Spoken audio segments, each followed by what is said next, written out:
Mirëmbrëma të nderuar shikues. Zgjedhjet lokale kanë përfunduar nga tetori i vitit kaluar. Se çfarë po punohet në komuna, kryetarët e rinj të cilët për herë të parë kanë marrë mandatin, kanë filluar me punë, kryetarët paraprak kanë vazhduar me punët e tyre. Për diskutuar më gjërësisht për zgjedhjet lokale, në fakt për komunën e Likovës në veçanti, sepse Bashkimi Demokratik për Integrim si parti politike posoi disfat në zgjedhjet lokale, ndërkaq si koalicion arritën të fitojnë disa komuna në mesin e të cilave ishte edhe komuna e Likovës. Për të kuptuar më detajisht se çfarë është punuar në këtë periudhë prej kur ka vazhduar me punën si kryetar komune, dhe pasaj për të diskutuar edhe për nivelin e përgjithshëm të politikbërjes në vend, sonte do të flasim me kryetarin e komunës së Likovës dhe nënkryetarin e Bashkimit Demokratik për Integrim, zotin Erkan Arifi. Mirëmbrëma zoti Arifi, mirë se erdhët. Mirëmbrëma, pikës pari ju faleminderoj për ftesën. Zoti Arifi, ju jeni kandidati i parë që për herë të tretë kandiduat në Likovë nga radhët e Bashkimit Demokratik për Integrim. BDI-ju boku e gjatë që po qeveris me Likovën, po tani për ta filluar këtë bashkëbisedim, a do ta fitonte BDI Likovën nëse nuk do ta kishte kandidat Erkan Arifin? Sepse çështja e kandidaturave enkas për komunën e Likovës ka qenë shumë diskutabile në tetorin e vitit që lan pas. Duke pas parasysh se Bashkimi Demokratik për Integrim është një subjekt politik mirë i strukturuar në gjithë territorin e Republikës së Maqedonisë së Veriut, e sidomos në komunën e Likovës, ku thuaj se ka rrënjet nga lindja, nga themelimi i subjektit politik, dhe ne si dek e Bashkimit Demokratik për Integrim në Likovë, jemi në mënyrën më të mirë të unifikuar, duke pas parasysh se vetëm në aktivin politik që kemi mbi 1230 antarë, të cilët janë të gatshëm çdo ditë që të kontribuojnë në të mirën e proceseve politike si në nivel lokal, po ashtu edhe në nivel të komunave të tjera dhe në nivel të shtetit të Republikës së Maqedonisë së Veriut. Në atë kohë, duke pas parasysh situatët të cilët u krijuan, koalicionet të cilët u krijuan, në mënyrë unanime nga të gjithë strukturat këshillat vendor në komunën të Likovës, nga dega e BDI-s në Likovë, nga këshilli mbikëqyrës në degën e Likovës, u propozua dhe u pranua nga kryesia qendrore dhe nga lideri ynë zotri Ali Ahmeti që unë të jem kandidat edhe për një mandat të tretë në komunën të Likovës, dhe në bashkëbisedim me partnerët e koalicionit, u përcaktua, u vendos që unë të jem mbartës.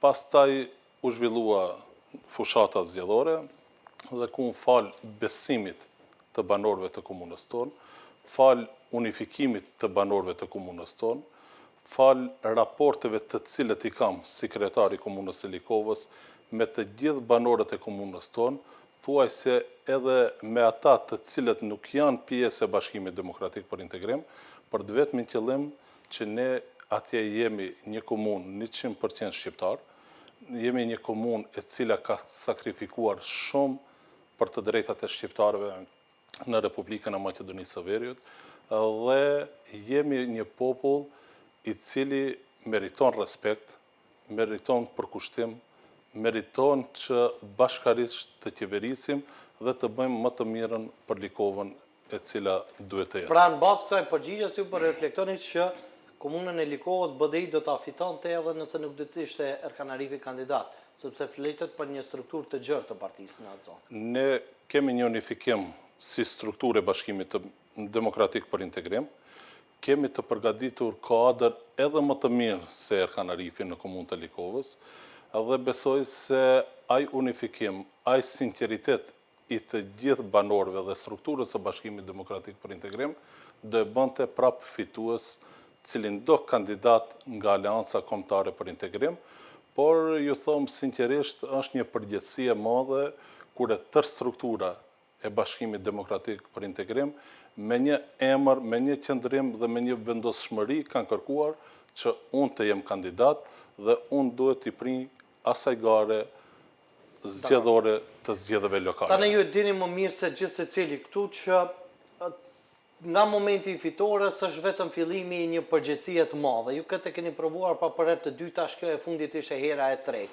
Që nga momenti që keni marrë këtë detyrë, cilat janë 3 projektet kryesore që keni nisur nga nëntori kur keni vazhduar në fakt në punët në komunë? Duke pas parasysh se jemi në proces në vazhdimsi të mandatit, ne si zakonisht, për arsye se zgjedhjet lokale përfunduan në rrethin e parë, do në thot në muajin tetor në komunë të Likovës, dhe vazhduam me përgatitjen e programeve vjetore për vitin 2026, vazhduam me përgatitjen e buxhetit të komunës së Likovës për vitin 2026, dhe në bashkëpunim me të gjithë bashkësitë lokale të komunës së Likovës, me të gjithë shoqatat qeveritare, me të gjithë klubet sportive, me të gjithë autoritetet të cilët janë në komunë të Likovës, u takuam, bashkëbiseduam dhe nxjerrëm atë e cila është më e nevojshme, më primare për banorët e komunës tonë, dhe gjatë vitit 2026 kemi vazhduar me ata projekte të cilët janë jetike për banorët e komunës tonë, edhe atë duke filluar nga asfaltimet e rrugëve lokale, nga ujësjellsi i komunës së Likovës, i cili duhet të përfundon një herë për gjithmonë për të gjithë banorët e komunës tonë. Kemi vazhduar me qendrën me nevoja të veçanta, kemi vazhduar me çerdhën të cilën e kemi në proces dhe shumë projekte të tjera të cilët janë me interes për banorët e komunës tonë. Çfarë keni lëvizur për çështjen e mbeturinave, sepse një fabrikë të reciklimit e keni premtuar edhe në fushata tjera, jo vetëm këtë të fundit.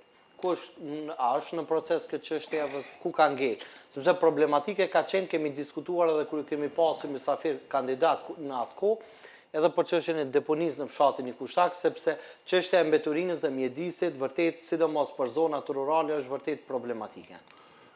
Duke pas parasysh se komuna e Likovës ka një territor mbi 285 km2 dhe me mbylljen e përkohshme të asaj deponie në fshatin i Kushtak, me urdhëres të ish-ministrit, e cila urdhëres ishte jo e bazuar në bazë të ligjeve pozitive në Republikën e Maqedonisë së Veriut, dhe pas atij momenti, do të thotë, duke qenë në kontinuitet për ndërtimin e fabrikës për përpunimin e mbeturinave në Sveti Nikol, dhe kështu që dua të theksoj se ai veprim i cili u bën atë kohë ishte një veprim tipik politik, se si ajo deponi në fshatin i Kushtak janë edhe 80 deponi në nivel të shtetit me atë status si deponia në fshatin e Kushtak, por ata zgjedhën që ta mbyllin deponinë në fshatin i Kushtak me vetmin qëllim që i ishmi në fushat zgjedhore dhe të ndikoje në rezultatin e zgjedhjeve lokale të vitit 2025, por banorët e komunës së Likovës nuk hasin shumë më herët, banorët e komunës së Likovës e ndjejnë atë e cila është serioze dhe ajo e cila është sa për sy e faqe, dhe vetëm në fshatin i Kushtak, unë kam pasur një rezultat mbi 417 vota, ndërsa kundër kandidati im 104 vota. Kështu që ai veprim, do të thotë, nuk është i mirë, jo vetëm për komunën e Likovës, jo vetëm për një komunë rurale, por ne në bazë të planit strategjik të Ministrisë Ambientit Jetësor, ku kemi edhe vendim të Këshillit Komunal, ku jemi pjesë përbërëse e ndërtimit të fabrikës për reciklim në Sveti Nikol, dhe dje patëm mbledhjen e përbashkët të dy planeve, regionit Veri Lindor dhe regionit tjetër, dhe i konkretizojmë hapët në bashkëpunim me Ministrinë e Ambientit Jetësor për të filluar objektin i cili duhet të ndërtohet. Do të thotë, e gjithë përgjegjësia, e gjithë kompetenca është e Ministrisë Ambientit Jetësor dhe Planifikimit Hapësinor. Ndërsa ne si komunë, të gjitha procedurët i kemi krijuar, detyrët të cilët janë dhënë. Edhe atë duke filluar që të themelojmë ndërmarrjen ndërkomunale, ku bëjmë pjesë komune Kriva Pallankës, Rankovësit, Kratovës, Kumanovës, Likovës. Tani ju zoti Arifi, përgjegjësinë e hedhni tek Ministria e Mjedisit, por një kohë publiku mban mend që një kohë kur BDI ishte në pushtet, BDI ka qeverisur edhe me Ministrinë e mjedisit ka pasur edhe kryetarin e komunës nga e njëjta parti. Unë them që unë nuk baj dallime, për mua është me rëndësi proceset shkojnë të para. Ky projekt nuk është prej këtë vit. Ky projekt është prej vitit 2017, që e menaxhon Ministria e Ambientit Qetësor dhe Ministria e Financave. Pra gati dhe Dhe ka vendim të qeverisë ku e njohin atë deponi në fshatin e Kushtak si deponi jo standarde, sikur janë 80 deponi në nivel të shtetit. Po, Edhe sot, ne kërkojmë një ditë më herët që të fillojë ndërtimi i atij objekti ku do na lirojë dhe do na ndihmojë të gjithë komunave të regionit. Dhe sot dhe më ditë ende nuk ka filluar ai objekt. Ndërsa detyrët të cilit i ka pas komuna Likovës, si sjelljen e vendimit të këshillit, si ekspropriimin e pronës në fshatin e Kushtak, si ndarjen e mjeteve të bëjmë pjesë e deponisë regionale. Të gjitha detyrët janë kryer. Tash kërkojmë një ditë më herët si region që të fillojë të ndërtohet ai objekt dhe të shfrytëzohen ato mjete nga Unioni Evropian dhe një herë për gjithmonë të zgjidhet çështja e deponisë. Si qëndron puna me bashkëpunimin me diasporën në shërbim të zhvillimit të fshatrave të komunës së Likovës, sepse këtë ditë ishte edhe samiti i diasporës shqiptare në Tiranë dhe natyrisht që dihet gjithë secili deklarativisht thotë që diaspora është oksigjeni i vendit. Megjithatë, për diasporën e Likovës, a keni bashkëpunim, a keni kontakte, si funksionon? Me siguri edhe ju e dini se ne kemi shumë njerëz, shumë banor të komunës së Likovës, të cilët janë në diasporë, janë në mërgim, dhe thuaj se në çdo fshat të komunës të Likovës kemi themeluar organizata jo qeveritare, duke iniciuar që të mbajmë lidhjen me të gjithë mërgatën, të realizojmë aktivitete të përbashkëta dhe në çdo fshat të komunës së Likovës ka shoqata jo qeveritare të mërgjimtarëve dhe bashkarisht i koordinojmë të gjitha proceset dhe punët në të mirë të banorëve të komunës së Likovës. Si gjatë verës kur vinë pushime, organizojmë ditën e mërgjimtarëve, organizojmë takime të ndryshme, realizojmë projekte dhe aktivitete të përbashkëta, si gjatë mbjelljes së fidaneve, dronjve, si gjatë shtrimit të trotuareve, si gjatë dhënies së ndihmeve të personave me nevoja të veçanta, dhe bashkarisht jemi gjithmonë të unifikuar, pa dallim bindjeve politike, me vetmin qëllim që të bëjmë më të mirën për Likovën. Për çështjen e transparencës, ju kemi pyetur edhe atë kohë kur keni qenë kandidat, sa është transparente sot komuna e Likovës që ju po qeverisni mandatin e tretë? A është i çastshëm buxheti i komunës së Likovës? Sa i përket transparencës në komunën të Likovës, ne çdo vit para aprovimit të buxhetit të komunës së Likovës organizojmë debate të ndryshme, forume të ndryshme me të gjitha autoritetet në komunën të Likovës, duke shkuar në përvendbanime, në përfshatra, dhe duke marrë sugjerime, udhëzime dhe propozime të ndryshme nga banorë të ndryshëm, dhe pas aprovimit të buxhetit nga Këshilli Komunal, i njëjti buxhet është, do të thotë, 24 orë i kapshëm për çdo banor të komunës së Likovës dhe për çdo qytetar të Republikës së Maqedonisë në web faqen e komunës së Likovës, dhe e njëjta është publikuar në gazetën në fletën zyrtare të komunës së Likovës, dhe të gjitha rendet e ditës, të gjitha vendimet e Këshillit Komunal janë, do të thotë, transparente, janë në web faqe, dhe besoj që bashkarisht mund bëjmë edhe punë edhe më të mëdha në këtë drejtim. Mirë, po çfarë është bërë për arsimin dhe shkollat fillore për këtë periudhë? Duke pas parasysh se të gjitha shkollat fillore në komunën të Likovës i plotësojnë kushte standardet për një proces edukativ arsimor sa më të mirëfillt. Në komunën të Likovës të gjitha shkollat janë me nxemje qendrore. Në komunën të Likovës të gjitha shkollat janë të lira, janë me kabinete të lëndëve profesionale, dhe gjithashtu kemi ndërtuar edhe 7 salla të sportit në komunën të Likovës, ku jemi në përfundim me sipër, ku nesër do krihet edhe pranimi teknik nga Ministria e Arsimit dhe Shkencës deri te shkolla fillore komunale Rilindja në fshatin Llojan, ku kemi dhënë shumë kontribut që ajo sallë një herë për gjithmonë të përfundon dhe nxënësit, banorët e fshatit Llojan dhe Vaksnic ta gëzojnë në mënyrën më të mirë të mundshme.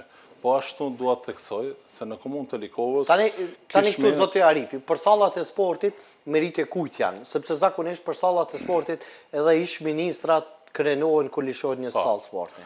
Unë e them vetëm realitetin i cili duhet të thuhet para banorëve të komunës tonë.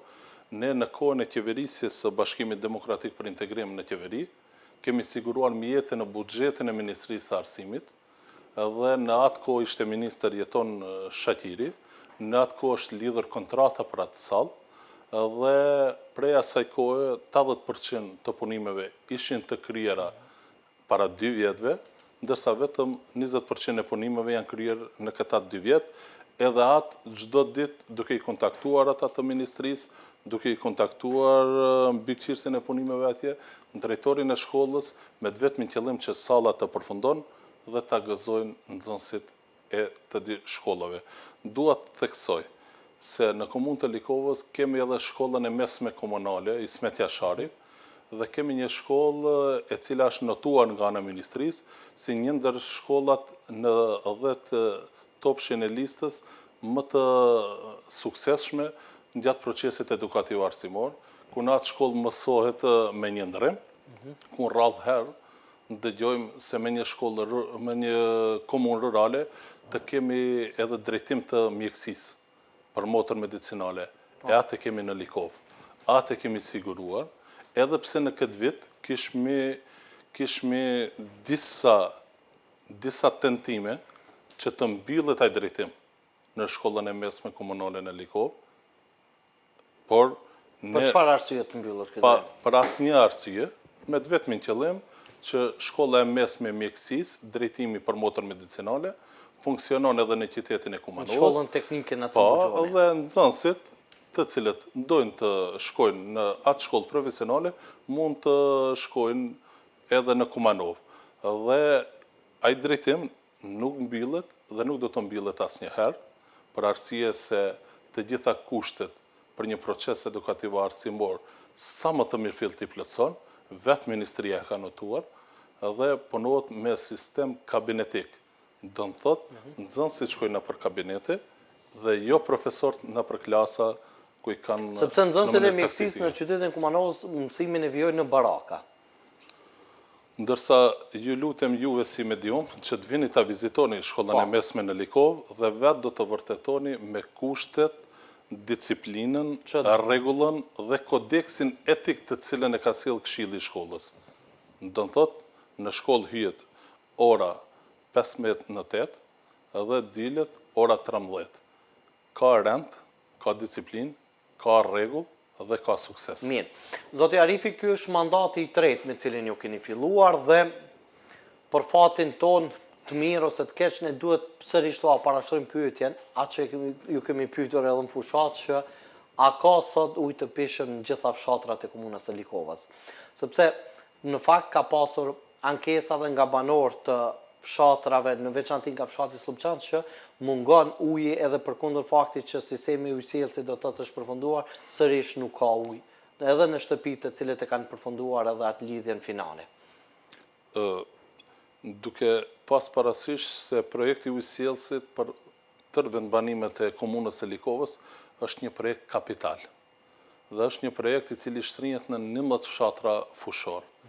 Për të gjithë 9 fshatrat, duke filluar nga Nikushtaku, Vishtica, Mateçi, Hotla është në proces të punimeve, Likova e përfunduar, Orizara e përfunduar, Slupçani e përfunduar, Vaksnica dhe Llojani të përfunduar, ndërsa për fshatin Opaj dhe fshatin Ropalc, nga qeverisja e kaluar janë siguruar 930.000 euro, nga linja kreditore prej 50.000 eurosh, nga Ministria e Ambientit Jetësor dhe Planifikimit Hapësinor, ku ata i administrojnë dhe i procesojnë të gjitha procedurat administrative, deri sot e kësaj dite nga ana e ministrisë nuk është procesuar, edhe pse vendime shpallur në gazetën zyrtare, kemi qenë në atë kohë në qeverinë e Republikës së Maqedonisë së Veriut dhe dokumentacioni, projektet, gjithë shka që kanë kërku letë ndërtimit, janë dorëzuar dhe presmi nga ana ministrisë që këta dy fshatra një ditë më herët të përfundojnë punimet edhe këta të jenë pjesë e ujësjelësit për tërë vendbanimet e komunës Po, Likovës. në këto fshatra që janë përfundu punimet, a ka ujësat? Në këto fshatra, të ato shtëpit të cilët janë kyqur, kanë paguar kyqen dhe ekipet e ndërmarrjes komunale publike kanë dalë dhe i kanë kyq, i kanë përfundu të gjitha punimet, tash në varet për cilën pjesë të fshatit. Se ka pjesë të fshatit të cilët kanë ujë, janë të kyqur, ka disa pjesë tjera të fshatit të cilët pritet që të përfundojë e tërë lagja e fshatit. Dhe me këtë, se kemi edhe disa probleme në disa fshatra, ku banorët nuk dorëzojnë kërkesa për kyqje, nuk e paguajnë... Ndoshta për shkak të pagesës. Nuk e paguajnë atë taksën të cilën do të paguajnë, dhe tash ne, si ndërmarrje komunale të cilën e kemi themeluar për ujësjes dhe kanalizim, në qoftë se me një lagje nuk janë të kyqur apo nuk kanë kërkuar prej 30 shtëpive, 20 shtëpi, ne nuk mund të lëshojmë ujë në atë lagje për të gjithë 30 shtëpit, po vetëm për ata të cilët kanë paguar. Andaj, unë kërkoj dhe jam takim të përditshëm me banorët e komunës tonë, që një herë për gjithmonë ta tejkalojmë këtë problem jetik për banorët e komunës tonë. Të gjithë qytetarët tanë, si në çdo komunë tjetër të Republikës së Maqedonisë së Veriut, se në çdo komunë, çdo banor i shtëpisë paguan kyqje. Dhe të ne, njësit e tjerë, por të ne me një çmim simbolik, sa për të mbuluar shpenzimet të cilët i ka ndërmarrja, duhet patjetër që të paguajë kyqje dhe punëtorët e ndërmarrjes të dalin dhe të realizojnë punimet. Kjo është sa i përket atyre hallave të banorëve të cilët thonë që edhe pse përfundoi projekti, akoma nuk kemi ujë. Pra, do duhet të kërkojnë fshinjeve që edhe ata të bien dakord që pastaj të furnizojnë ujë. Bashkarisht duhet, në mënyrë të unifikuar, inxhinierët e ndërmarrjes komunale publike, banorët e lagjeve, bashkësia lokale, këshilltar komunal, të gjithë duhet jemi të unifikuar dhe ta tejkalojmë, t'i bindmi njerëzit që patjetër duhet të paguajnë dhe të bëhen kyqet dhe të lëshohet uji në përdorim. Kishmi rastin para 2 ditëve që të shkolla në fshatin Llojan, Rilindja, e banëm kyqen nga rrjeti i ujësjelësit të fshatit Vaksinc, deri të shkolla qendrore, të salla e sportit, por për ta lëshuar ujin atje, dohet spaku të jenë 40-50% e shtëpive të bëjnë kërkesa të kryjnë obligimet. Të kryjnë obligimet si qytetar ndaj ndërmarrjes, pastaj është obligimi ndërmarrjes për të ofruar shërbimin dhe për të kërkuar llogari nga ndërmarrja për ujin e pastër për pije për të gjithë ata banorë të cilët janë pjesë e sistemit. Ose për shkak të mungesës së ujit në Patjetër. Mirë, kur kemi diskutuar për çështjen e investimeve të huaja, janë sidomos kur flitet për zonën e Likovës, një zonë që fatkeqësisht është jashtëzakonisht shpopulluar kohëve të fundit, dhe investimet e huaja natyrisht nxisin edhe punësime të reja me një farforme dhe krijojnë hapësirë për krijim të perspektivave për të rinjt brenda vendit.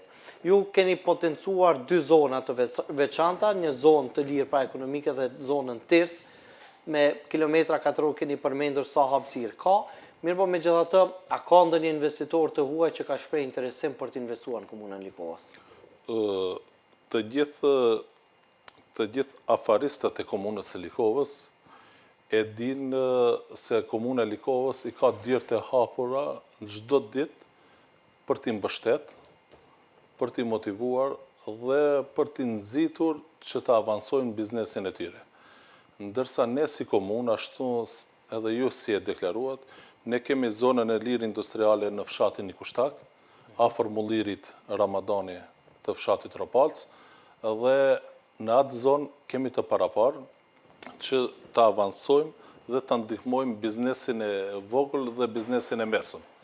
Ndërsa Tirs, zona e cila është në fshatin Nikushtak, që është kompetencë e qeverisë së Republikës së Maqedonisë së Veriut dhe drejtorisë kompetente, unë edhe më herët, jo këta 2 vite, edhe më herët kam kërkuar dhe kemi lëvizur me procedurët administrative atje, që nuk është kompetenca jona, por këta 2 vite nuk ka lëvizur asgjë nga ajo zonë. Pra, akoma nuk ka... Akoma nuk ka asë një lëvizje këta 2 vjetë, dhe unë zyrtarisht kam kërkuar nga drejtoria kompetente kuadër qeverisë, deri ku është procedura e TIRS zonës për fshatin e Kushtak, dhe deri më sot nuk më është kthyer përgjigje se deri ku ka arritur procedura e TIRS zonës. Se komuna e Likovës ka një natyrë të shkëlqyeshme. Ka kushte për të investuar. Për këtë zonë, TIRS zonë që flasim, është 22-3 km larg Shkupit. Është 10 deri 12 km afër Kumanovës. Është 15 km larg pikës kufitare të Manos Stanqic. Shumë e përshtatshme dhe besoj që është një indikator dhe një nevojë e patjetërsueshme për t'i ofruar banorëve të komunës tonë që të kenë vende sa më të afërta për punë dhe të sigurta në territorin e komunës tonë.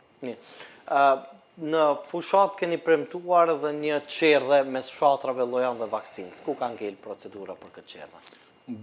Duke pas parasysh se për të planifikuar të ndërtosh një qerdhe apo një objekt publik, pikës pari duhesh të krish plan urbanistik për atë parcel, dhe ajo parcel është në mes të 2 fshatrave Llojan dhe Vaksinës, dhe ne thuaj se 3 vjetë që angazhohemi si komunë, që ta rrumbullaksojmë, ta përfundojmë atë plan urbanistik, dhe falë Zotit e kemi përfunduar, dhe jemi në fazën finale të përgatitjes së projektit kryesor, ku brenda 30 ditësh do japmi edhe lejen për ndërtim për atë sallë, për atë qerdhe, dhe do aplikojmë në Ministrinë për Punë dhe Politikë Sociale në fondet e Bankës Botërore, ku shpresoj që nga ana e Ministrisë të mos kemi blokada sikur deri më tash, por të jetë një mundësi që t'i shërbejmë atyre fëmijëve, atyre nxënësve, se ku e thash se komuna e Likovës është shumë e hapur, ta sjellësh fëmin nga fshati Llojan deri në fshatin Orizare, edhe përsëri të vish ta mirësh fëmin, ti do të thotë tan ditën do të ta këshirësh.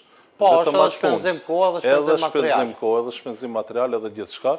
Ne në bas planit tonë strategjik, kemi planifikuar dhe do aplikojmë në Ministrinë përkatëse. Mirë, qendrën me nevojat të veçanta në tetor vitit 2025 keni shprehur indinjat pak knatësi kundrejt pushtetit qendror që e ka bllokuar. Sot a është qendra për personat me nevojat të veçanta funksionale?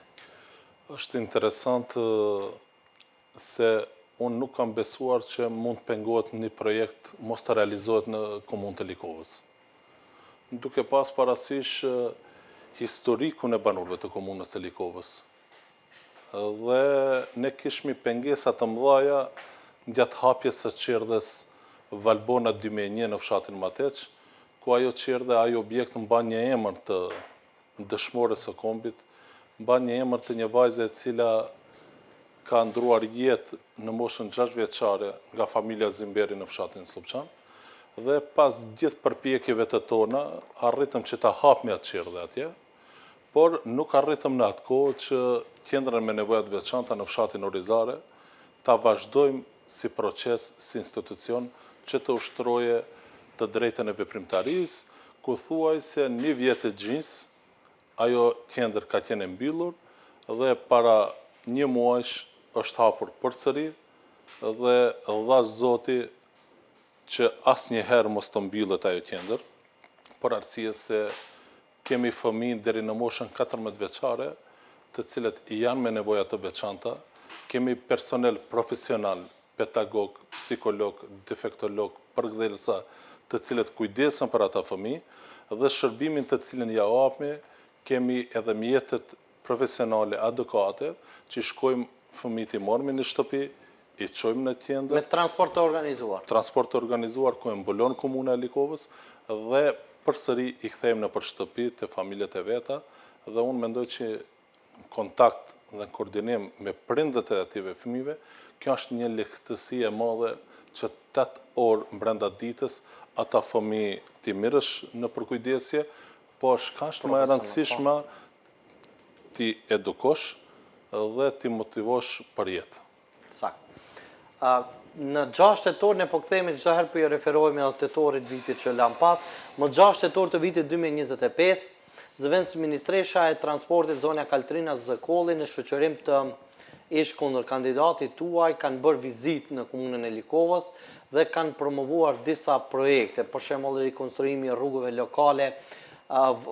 Tash këtu i kam të shënuara janë Likovni, Kushtaku, Orizare, Vaksin, Slupçan, rikonstruimin e rrugës Glazhnia, Dumanov, Goshinc, edhe tjera, dhe i kanë promovuar si projekte të qeverisë Vlen. Tani, banorët e Likovës për ta pasur të qartë, këto rrugë lokale po i rikonstruar qeveria Vlen apo komuna e Likovës? Sa i përket këtyre projekteve të cilat i përmendet, këta projekte janë të aprovuar nga Këshilli Komunal. Aplikues ka qenë komuna e Likovës, por këta projekte për të realizuar është dashur të kalojnë në Këshillin Komunal si projekte prioritare të komunës së Likovës dhe të aplikohet në për ministrit adekuate varësisht prej projekteve të cilat realizohen, dhe këta projekte janë tipike të kredisë hungareze. Dhe kur themi të kredisë hungareze, këtë kredi për këta mjete do të banorët e komunës tonë të i kthejnë. Po, e vërtet. Si tatim pagues, si taksa pagues. Dhe këta janë e drejtë ligjore që i takon komunës së Likovës. Edhe pse unë si antar i BNVL-s kam iniciuar, do të thotë si pikë shtesë në një rend të ditës, që me këtë bot padrejtësi në disa komuna. Për arsye se nuk mund ta mirësh si kriter vetëm banorin. Një komunë se sa banor i ka. Pra për ndarjet buxhetit për të banorë. Do të ketë metodologji gjatë ndarjes së buxhetit. Do të ketë sa sipërfaqe ka ajo komunë, sa shkalla e zhvillishmërisë e asaj komune, sa banori ka ajo komunë, sa nxënës i ka, sa fëmijë ka, e kështu me radhë. Jo vetëm në kokë banorit. Dhe këta projekte i ka fituar komuna e Likovës nga kredia hungareze. Ndërsa nga buxheti i shtetit, është mirë qeveritarët të tregojnë se sa mjete ka nda nga buxheti i shtetit vetanak për komunën e Likovës, edhe cili projekt është realizu me mjete të buxhetit të qeverisë për komunën e Likovës. Unë dua të theksoj se ne si komunë në çdo herë në mënyrë zyrtare drejtohemi në për gjitha institucionet. Dhe kërkojmë që të realizojmë projekte në të mirë të qytetarëve tanë, mos na dallojnë nga komunat e tjera, edhe në bazë të informatave që kam, edhe në komunat të tjera nuk janë nda mjete, por ne kërkojmë atë që duhet ta kemi si komunë e Likovës. Mirë, zoti Arifi, diskutimin për komunën e Likovës e përfundojmë këtu për të vazhduar diskutimin me një çështje për çështje tjera politike, pasi ju përpos që jeni kryetari i komunës së Likovës me reformat e fundit në BDI, jeni zgjedhur edhe nën kryetari i partisë.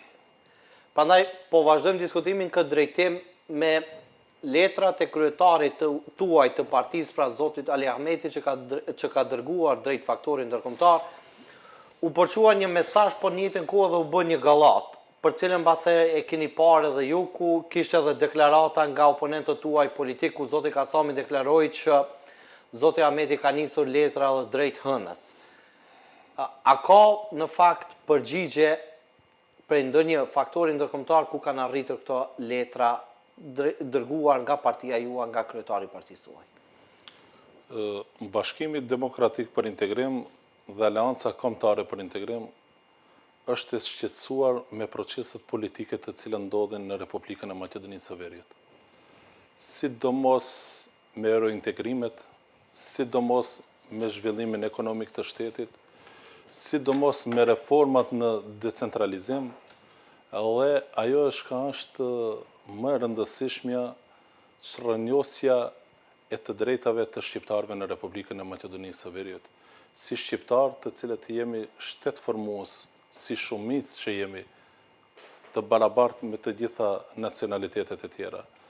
Dhe duke pas parasysh këtë që e shohim në teren, këtë që shojmë në ekzekutiv, normal që Kryesia Qendrore e ka obliguar liderin tonë, Zotri Ali Ahmetin, që ti drejtohet të gjitha ambasadave të nevojshme, kompetente, të cilët janë edhe garantues të marrëveshjes së Ohrit, dhe bashkarisht duhet ta luftojmë të keqen. A ka ndonjë përgjigje deri në këtë moment që po flasim? Unë nuk kam ndonjë informacion të saktë këtyre ditëve, për arsye se kryetari ka qenë edhe i angazhuar në Tiranë, në Shqipëri, me ditët në samitin e diasporës, por ajo që është me rëndësi, se të gjitha ambasadat e shteteve të Unionit Evropian, si dhe ambasada e shteteve të Bashkuara të Amerikës, çdo ditë monitoron situatën politike në vend.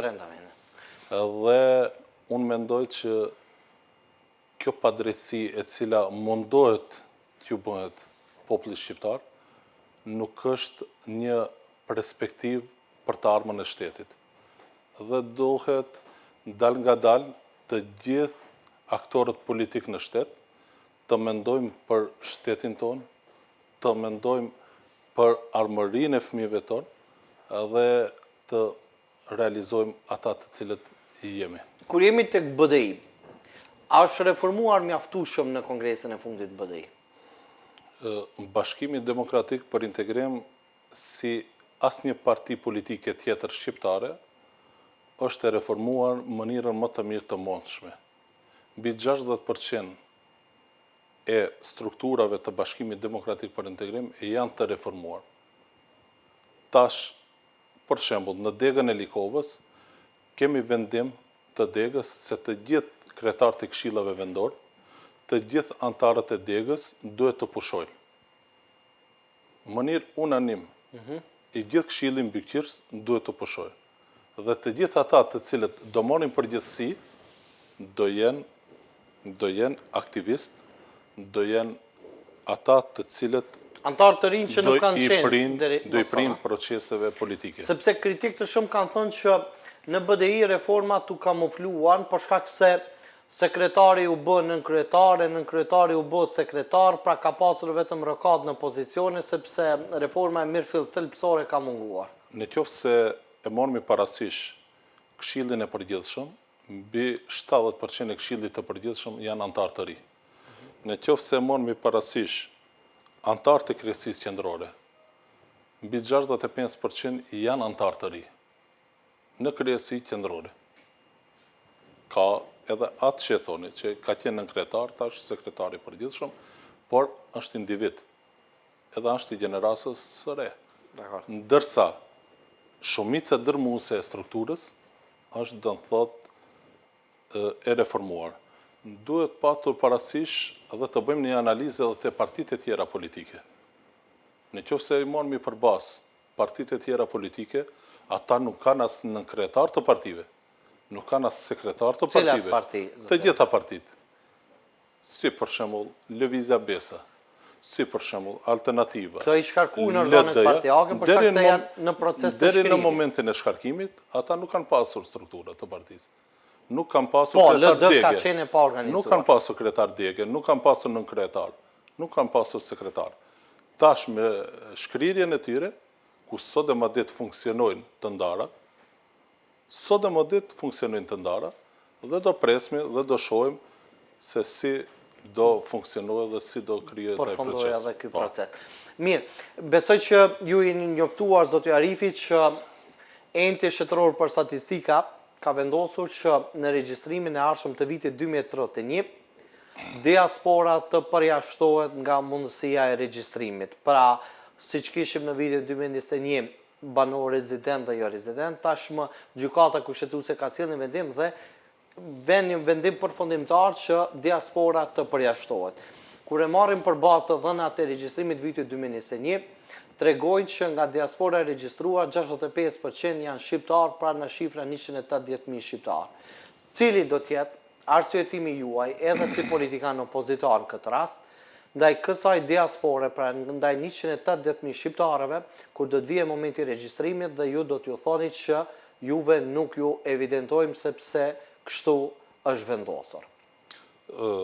regjistrimi në rezident edhe jo rezident më herët që është bërë vetëm ndarja atyre të cilët janë me punësim apo të përkohshëm në shtetet e ndryshme evropiane dhe ata të cilët janë rezident, të cilët banojnë dhe jetojnë, punojnë në Republikën e Maqedonisë së Veriut.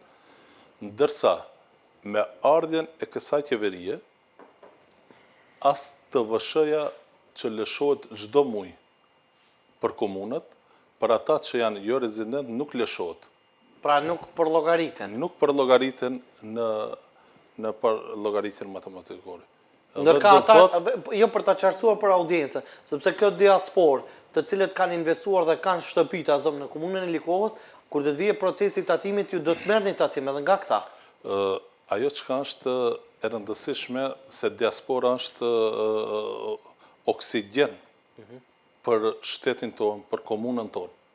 Dhe diaspora është ajo e cila investon në komunën të Likovës. Ata jetojnë, veprojnë në shtetet gjermane, austriake, zvicerane, 40 vjet, 50 vjet, ai vjen ndërton në komunën të Likovës. Po. Dhe ai i cili ndërton, ne e bëjmë obligus tatimor për komunën e Likovës. Plus ai që ndërton, ai kërkon të drejtat e veta, kërkon rrugë, kërkon ujësjes, kërkon kanalizim, kërkon drejtësim publik, të gjitha të drejtat. Ndërsa shteti nuk më lëshon mua si kryetar komunës si komunë, mjete për ata banor. Dhe është e pa drejt, dhe ne edhe në kuadër të BNVL-s kemi inicuar procedurë që të rishqirtohet edhe një herë ky mekanizëm i rregullimit të gjithë atyre të cilët janë shtetas të Republikës së Maqedonisë së Veriut. Ai e ka një shtetësi. Ai thot, unë jam banor i fshatit Vaksinc. Ai thot, unë jam shtetas i Republikës së Maqedonisë së Veriut. Unë thot, nuk kam shtetësi në Gjermani. Dhe du të gjitha të drejta dhe detyrimet të kri në shtetin ku jetoj, ku shtetin ku kam shtetësin. Jo, unë këtu e kisha këtë drejtim ju si parti opozitare shqiptare. Çfarë do të bëni kur do të vijë edhe ky moment? Si do të veproni kur diaspora shqiptare pra me vendim të prerë përjashtohet nga procesi i regjistrimit?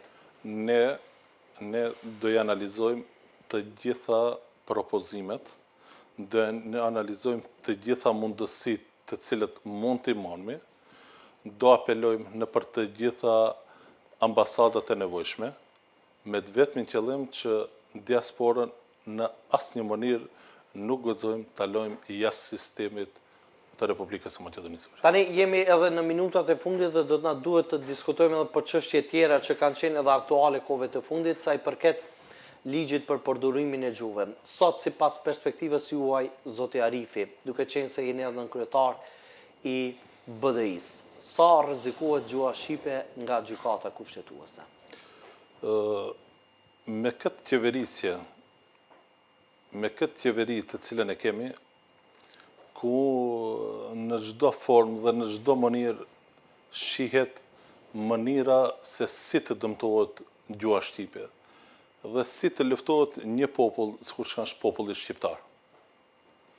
Në çdo institucion, edhe në qeveri kur kam qenë i ftuar me të gjithë kryetarët e tjerë, prej të hyrja derës në qeveri, deri te seanca të cilët mbahet mbledhjet e qeverisë, gjithçka është në gjuhën maqedonase. Edhe emri dhe mbiemri që shënohet dhe institucionit që ti e përfaqëson është vetëm në gjuhën maqedonase. Edhe çdo shkresë që na vjen në komunë është në gjuhën maqedonase. Pra ju po flisni se ligji edhe pse ekziston nuk është zbatuar. Unë mendoj që ka tentim të jashtëzakonshëm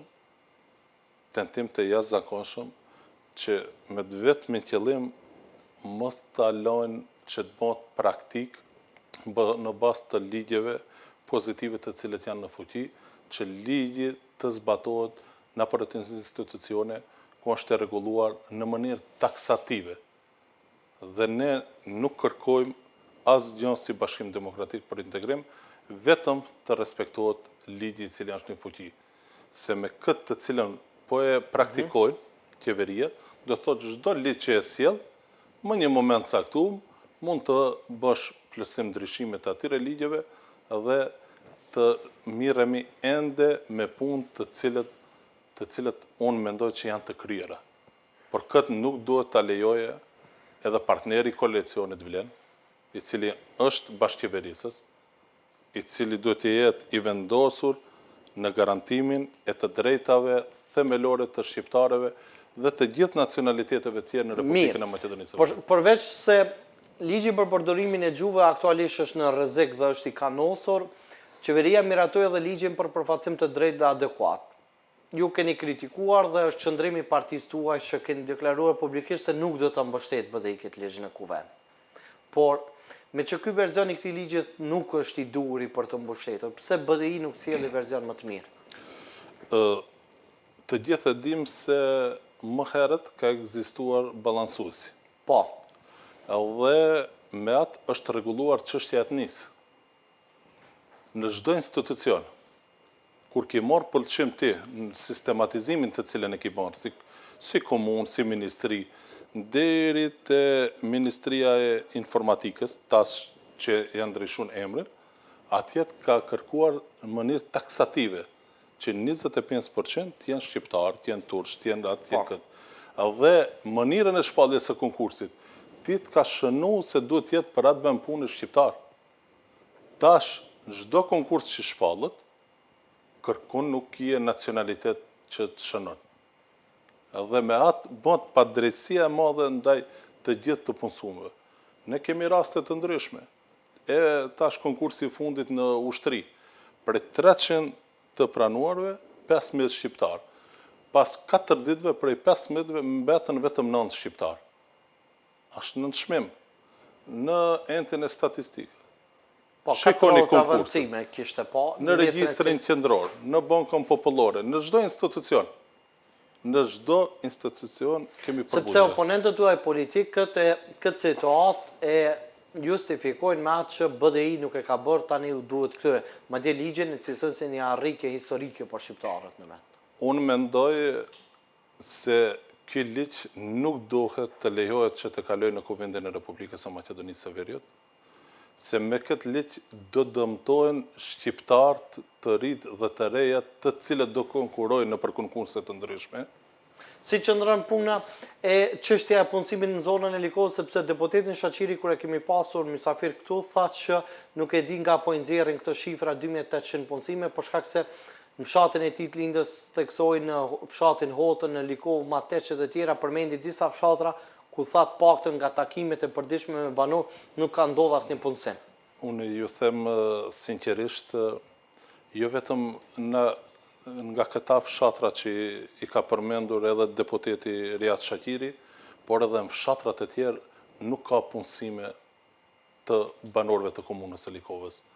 Ndoshta ju bëhet hakmarrje edhe atyre banorëve të cilët e kanë votuar më herët atë koalicion, bëhet një nënçmim ndaj çdo aktivistit edhe të tyre, por ajo që kanë shqetësuese se çdo konkurs që është publik, aty asnjëherë nuk shkruan nacionaliteti.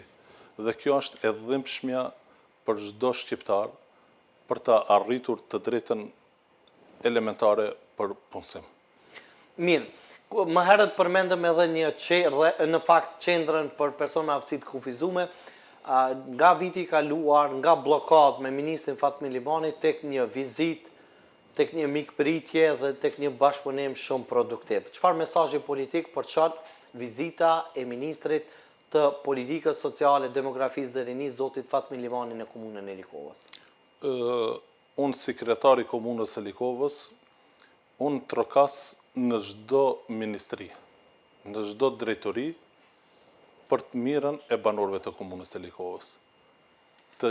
Fushata zgjedhore është kry, dhe ne do të shohim përpara që të realizojmë projekte që të ndihmojmë çdo banor të komunës tonë, dhe ne kërkuam që një takim në ministri, ishmi në ministri, ku e njoftova ministrin me çerdhën të cilën planifikojmë të ndërtojmë në mes fshatit Llojan dhe Vaksnicë, dhe më kërkoj që të vjene në vizitë, është i mirë se ardhur, jo vetëm ministri Fatmir Limani, por çdo ministër, në komunën të A po Likovës. çon kjo mesazh politik sepse së fundmi e kemi parë edhe në iftarin në Tiranë, tash javën që lan pas në fakt, brenda kësaj jave ka pasur samitin e diasporës, cilën e përmendet ju, pam që ishte së bashku me afër me kryetarin e partisë tuaj, pasaj ajo kafja pas iftarit ishte e përbashkët, tani vizita në një komunë që udhiqet nga një kryetar që i takon BDI-s.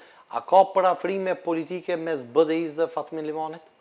Unë, zotërim Fatmir Limani e kam pritur në cilësinë e kryetarit të komunës së Likovës dhe prapë e them, çdo ministër i cili do ta lëvizë vetëm një guri në të mirë të banorëve të komunës së Likovës, unë do e falenderoj publikisht dhe kërkoj nga të gjithë që mos na pengojnë në realizimin e projekteve të komunës së Likovës, se një ditë ndoshta të gjithë do bëhemi pishman pse e penguam një projekt në të mirë të banorëve të komunës tonë. Mas pakti çka s'meriton komuna e Likovës është ta bllokojsh dhe ta pengojsh në realizimin e projekteve, se ajo komunë ka ndihmuar, ka ndryshuar edhe Kushtetutën e Republikës së Maqedonisë së Veriut në vitin 2001 dhe s'paku nuk meriton pengesë nga shqiptarët të cilët janë në qeveri. Dakor. Gjatë muajit Ramazanit ka ndodhur edhe ngjarje edhe më të mëdha se sa ky takim ose kafja e zotit Limani me zotin Ahmeti. Fjala është për kthimin e zotit Grupi brenda vendit. Ju si nën kryetari i BDI-s, a keni kontaktuar me zotin Grupin për kur është kthyer në Maqedoni? Jo, unë personalisht nuk kam kontaktuar dhe nuk kam pas rast të kontaktoj. Bashkimi Demokratik për Integrim është i fokusuar. Sepse gjatë kohë nuk jeni parë, jeni bashkëpunëtor politik. Po, por nuk kam kontaktuar, nuk mund ta them diçka. Patjetër, nuk po insistojmë asnjë, po. Nuk kam kontaktuar dhe besoj që Bashkimi Demokratik për Integrim, ashtu se si biseduam edhe më herët, është në fazën e konstituimit të degëve, të këshillave vendor, të fokusuar në këtë zë të banorëve të shqiptar të Republikës së Maqedonisë së Veriut, të fokusuar që të kemi një BDI sa më të fortë dhe të kthehemi shumë më të fortë në skenën politike. Mirë. Tani me që jemi krejt në fund për ta përmbyllur këtë, kur e kemi pas mysafir zotin Ahmeti këtu, e kemi pyetur edhe për ambicet dhe vizionin e tij për të vazhduar në krye të partisë dhe është përgjigjur se akoma ka shumë energji për të shërbyer dhe për të kontribuar në krye të partisë. Po për juve, zoti Arifi, si shihni BDI-n pas epokës së zotit Ali Ahmeti? Unë ju them sinqerisht se lideri ynë, kryetari ynë, komandanti ynë, Ali Ahmeti është i fortë, falë Zotit me shëndet mirë, dhe komunën e Likovës, apo banor të komunës e Likovës, i trajton sikur të kishte shtëpinë e ditë në atë vendbanim, duke u takuar me familje të dëshmorëve, me invalid të luftës, me ushtarë të ushtrisë shërbimtare kombëtare, me ata gra dhe të ri në atë kohë që sakrifikuan, kontribuan, dhanë shumë çka dhe gjithë shka nga vetja, me të vetmin qëllim që shqiptarët të avansojnë dhe të fitojnë të drejtat e merituara si shqiptar në këtë shtetë. Dhe ne lider dhe kryetare kemi zotri Ali Ahmetin, e kemi të fortë dhe besoj që do vazhdojmë shumë vite bashkë të shërbejmë shqiptarëve në Republikën e Maqedonisë së Veriut. Vetëm të bëjmë një dallim rreth të kaluarës politike të Ali Ahmetit dhe rreth proceseve politike të cilën ndodhin në këta 2 vite. Që sepse jemi krejt në fund. Spaku një politikan që mund të bërë është që keq mos bëjë. Spaku që mund bëjë një politikan që proceset politike të drejta të cilët janë arritur me sakrificë, me gjak, me gjithë shka të shqiptarve, spaku mbrapa mos shkojmë. Spaku mbrapa mos shkojmë. Pra stagnim... Se për gjuhën shqipe është dhënë gjithë shka, është bërë shumë çka. Dhe nuk duhet të lejojmë si shqiptar, pavarësisht opozit, pozit, duhet të jemi të unifikuar në pikat të cilët na bashkojnë të gjithë neve. Mirë, zote Arifi, faleminderit për kohën tuaj, ne këtu duhet ta përfundojmë këtë intervistë. Faleminderit shumë edhe nga ana juaj, ju dëshiroj shëndet dhe të mira. Faleminderit shikues të nderuar edhe për vëmendjen tuaj dhe deri në takimet tona të radhës, mirëmbëjtje.